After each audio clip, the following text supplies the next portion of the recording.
हम समास को प्रारंभ करते हैं। समास क्या है?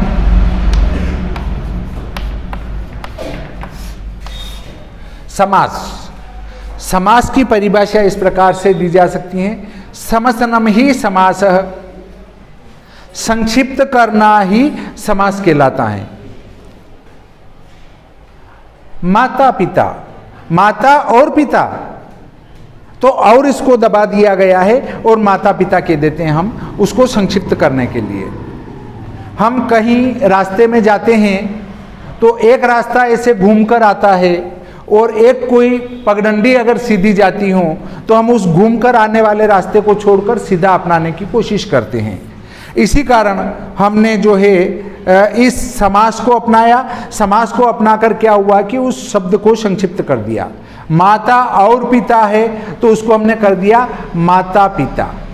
इसको संस्कृत में कहते हैं माताश्च पिताश्च, और संस्कृत में इसको कहते हैं पितरो और पितरो, दोनों ही एक ही बात हैं।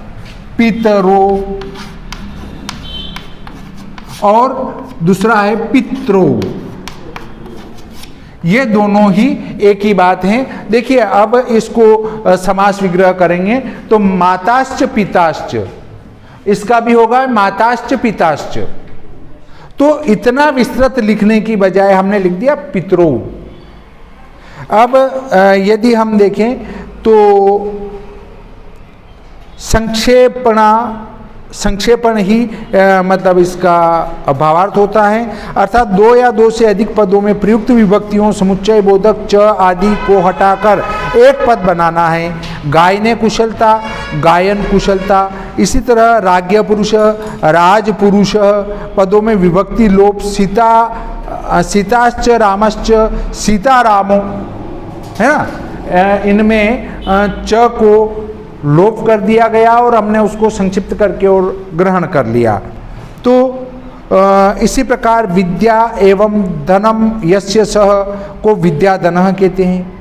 पद में कुछ पदों का लोप कर संक्षेपण क्रिया द्वारा गायन कुशलता, राजपुरुष, सीतारामों और विद्या धनः पद बनाए गए हैं। कहीं कहीं पदों के बीच की विभक्ति का लोप नहीं भी होता है। देखिए खेचर, युधिष्ठिर, वनेचर, ये ऐसे समासों को अलुक समास कहते हैं। पदों की प्रधानता के आधार पर समास के मुख्यतः चार भेद होते हैं। एक तो होता है अव्ययी भाव, तत्पुरुष, द्वंद्व और बहुब्रीहि।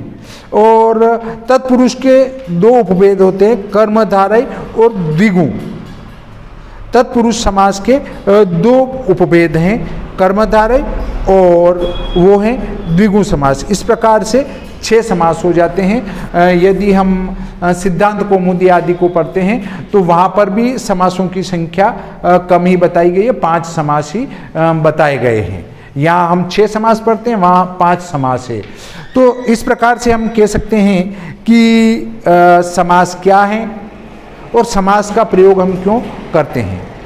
हम अब अगले खंड में समास के विभिन्न भेदों को पढ़ेंगे ताकि आप उनका प्रयोग कर सकें और समझ सकें।